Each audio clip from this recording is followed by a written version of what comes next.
Well, hey guys, welcome to an episode of Mississippi 411. Lots happened since the end of last session when we made our last video. We had hoped to do some videos in between, but as it be, jobs and families and all that make it kind of difficult, and not a whole lot happened over the course of the summer that was worthy of reporting. Well, Dan, now, just a second now, I'm excited to say, and I'm humbled, right, that Americans for Prosperity, as well as the American Conservative Union, who puts on CPAC, gave Dan and I the highest awards for conservative legislation in the state of Mississippi.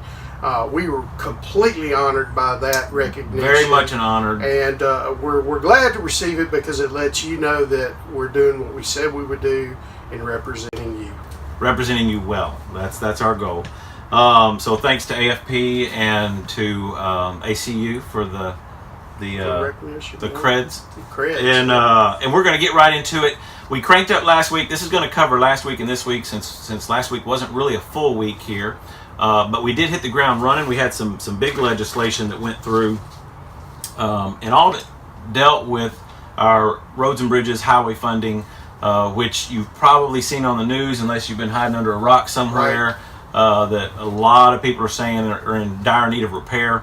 There was some hope that the Trump administration would there were talks that they were going to do a $1 trillion infrastructure plan. Well, we've got some extreme needs. We've got hundreds of bridges that are closed around the state, and we've come up with a solution that got passed today. We're going to talk about that. That's right. So 3 of the bills that passed last week, and I think it was the only 3 that actually went through, right, was House Bill 354. It was a general fund revenue bill. It provided that a percent of growth will be used for repair and maintenance of state and local roads. So basically, it's not any new taxes, right, and it doesn't take away from the current budget. It's saying that as we grows, that everything over a certain percentage, a percentage of that amount would go directly towards roads and bridges.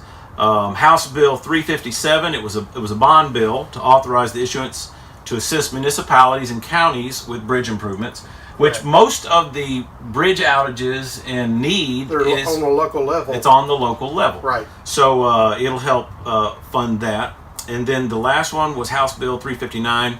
And this one, basically what it did is it banned any new construction unless it's already in the pipeline, so that we're not out building more and more roads when we aren't keeping up with the ones that we've already got. So this will take and kind of put the kibosh on that little hiatus on because we wanted to make sure that the critical needs infrastructure list was hit, and that they would be able to take care of those, and that nothing new was started. But if they've already acquired the right-of-ways for a build, then those projects can go ahead. This just helps to aid in that and to make sure that we stay on task in repairing what needs to be repaired and not building new that can wait. Right. It's kind of like if you have financial needs at home, you don't go out and buy a new jet ski. You kind of say, we're going to put that on hold. We want it. We'd like to have it. We may think we need it, but what we really need to do is take care of what needs taken care of. And so this will help to do that as some of the older projects work through the pipeline. So those were the 3. They were all geared towards roads and bridges and infrastructure last week. And then this week, really the only bill that was passed, and it was a big one. We passed it today. We are very excited about this bill because this is the kind of thing that we've been working on ever since we came here, to be able to work on and be able to do the things that government needs to do, like infrastructure needs, without raising taxes, and this bill accomplishes that. Right, and it gets more money back to the municipalities and the counties, which is who needs it, and who can probably spend it a lot better than Jackson. Right. So give you an idea what this does. This bill takes the usage tax and it gives a greater portion back to the municipalities and the counties. Well, actually, there was no money going back from the use tax to the counties and municipalities. This takes care of that. It takes 35% of the use tax total. And diverts it back to the cities and counties. And we got a little breakdown on some of the numbers based on last year's use tax collections that would apply locally. Dan's got those. Right, I got those numbers. I'm going to holler them out here for DeSoto County. If you don't live in DeSoto County and you watch 411, call your representative. He'll know what's up. Now, this just passed the House today. It still has to pass the Senate and go on to the governor before it be law, but what it will do is it'll provide much needed revenue for the cities and counties where to it's do this needed repair. most. Where it's needed most. And right now, you may not be aware of this, but sales tax, all the cities and counties get a diversion. So of everything that's sold in a city or a county, a percentage of the sales tax comes back to the municipality or the county. This will do the same thing with the usage tax. So the monies that Amazon collects voluntarily, other monies from interstate commerce, those taxes will have a diversion just like the sales tax. So I'm going to get down to it.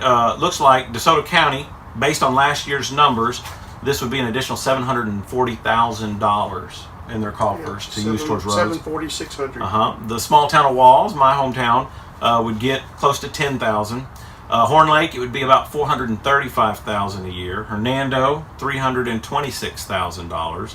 Olive Branch, $957,000. And South Haven, right at $1.5 million. Yeah, so big numbers that can be used to fix some of those potholes and bridges back in DeSoto County. A great thing. We love the idea of not raising taxes and getting money back to where it needs to be spent and can be managed and overseen a little bit better. Right, because what we've done and what the new DeSoto delegation has tried to work on is more local control. We need to downsize the government in Jackson and give back to the counties and municipalities and work. This is a good step forward, but we need to work to get more money from sales tax, Dan, back to the counties and municipalities from the regular sales tax. And we're working for those larger diversions, and we'll continue to work on that because local control is part of our platform. Hey Dan, I meant to ask you, what's that button all about that you got? Steve, you know what this button is. Yeah, this is the Mississippi Parents for Vaccine Rights. That's our segue into this. We've had that group here at the Capitol all week speaking with the representatives and the senators. Dale Bigtree, who is a Emmy Award-winning producer, and he also had a documentary that was on the big screen, and I think you can watch it on Netflix even. If not, I hope so. I'm sure there's somewhere online you can get it. They actually did, he was here as well. They did a live broadcast from the Capitol, which I'll include a link, you can go check it out. But they are fighting for vaccine rights in this state. We have one of the most oppressive set of vaccine laws in the entire country, only to be compared with California and West Virginia. 47 other states have religious and medical exemptions. Mississippi does not. And we're not any healthier for not having that. So not to belabor the point, but we want you to check it out, be informed, and find out what this whole debate is about. But we want to provide more freedom and protection for just the a people. link right here. Yeah, right here or underneath the video. Somewhere down here. All right, well, thanks for watching. We're so glad that you took a few minutes out of your life to find out what's going on in Mississippi and get the latest 411 here in the state. And please don't hesitate to ask us some questions if there's legislation that you want to see or that you have questions about. And go to the Mississippi Legislature website, pull down the House calendar, the Senate calendar, look at the upcoming bills. Email us, email your senators and representatives, and let them know what you think. And just get involved. Absolutely. So until we meet again, happy trails to you. Yeah, we're on the road again. We're heading home. Heading home. So wrapping up another week down here in Jacksontown. All right. Thanks, everybody.